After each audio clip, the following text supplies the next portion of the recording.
ask, like, should we teach critical race theory, critical sex theory, critical whatever theory? That's like saying, should we teach philosophy?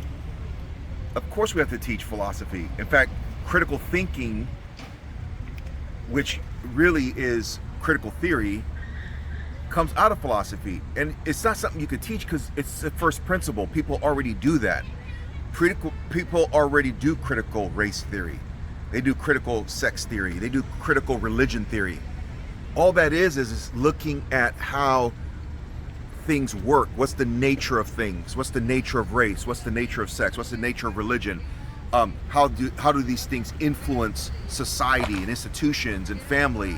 That's all critical race theory is. It's not, you can't even stop it because people are doing it by the very fact that they're arguing against it. They are becoming critical of race and its influence upon institutions and culture and society, whether they're positive or negative, neutral. We all engage in critical race theory because it is part of philosophy, and philosophy is essentially the discipline of how to think about things, subjects, scientific philosophy, historical philosophy, theological philosophy, sociological philosophy. It's just, philosophy is what people do. It's a first principle act. You can't stop it. So there needs to be a more critical discussion about how we're even responding to words and semantics. Jhael, any thoughts? No, I agree. I think even the formal critical theory that came to popularity in the 70s, and now everyone's talking about critical race theory specifically. I love how earlier when we were talking, you were like, this is just what people do naturally, and some people have codified it. They formalized it. But we are constantly looking at our society and critiquing the way certain aspects, in this case demographic aspects, play a role. Do we see patterns? Do we see that this group is always marginalized? Do we see this group is always excluded? Do we see that this group is always pigeonholed in this way? That's always happening. I think what some people are scared of is that along with talking about it, we are not just training people or allowing people to think critically or challenging them to think critically. There's a few who decided what it looks like and what the conclusion is, and that seeps into conversations, which is what scares people. But you shouldn't be scared of that, because if you are training, especially as Christians, but if you're training yourself and your children how to think instead of what to think, then they should be exposed to this at a certain point, and you should help them learn how to navigate it in light of whatever your straight stick is. Whenever Christians have retreated from culture or language or disciplines, we've always paid the price missionally and influence.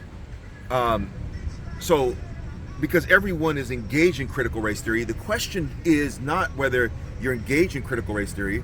The question is whether you're doing good critical race theory, honest critical race theory. If you're being honestly critical. And again, critical religion theory, critical government theory. Maybe if we change the language from critical to critique, because that's what's really happening. It's a critique. It's a critique. And so the question is, because Jesus critiqued the institutions and the people of his time, and the question is, are you engaging in honest kingdom, gospel, factual theory about the past, present, and future of race, religion, gender, sex, government, and so I agree with you.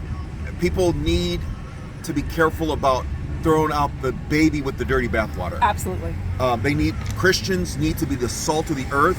That means the salt needs to go on the earth, the meat, where people are in the marketplace engaging and discussing and arguing, and not retreat and say a word or concept that is neutral inherently, and it's the way people define it, just throwing it out wholesale, but engaging in that discussion and saying, we do have race issues we need to be critical about.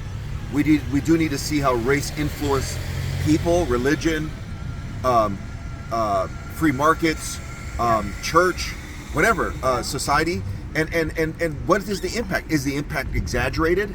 Is the impact minimal? But we don't reject the whole discipline of thought that is critiquing. Because we rather refine it, and we get involved in the debate and discussion of it from a biblical Christian lens. Because the debate's going to happen, the discussion's going to continue to happen, whether formally or informally.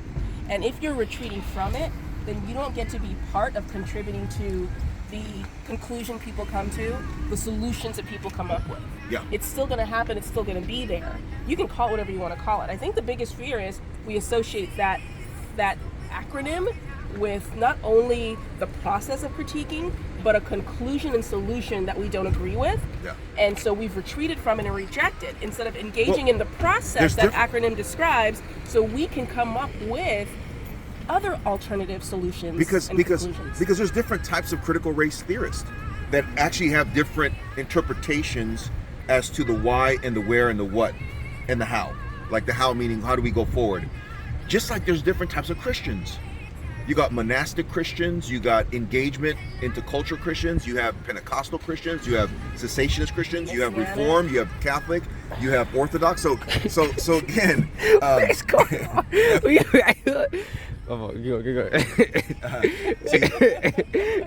our son is not. He's like, wow, how did we get here? It's not how do we get here, it's like how do we get here? So again, so even the idea of like critical race theorists believe X, Y, and Z. Every single one believes all these things. No, they actually disagree, and there's a whole gamut of thought within those ranks, as there was in the Republican Party, as there is in the Democratic Party, as there is in Christian movements, as there is in the Black Lives Matter movement. Like, stop being so simplistic and, really naive about stuff.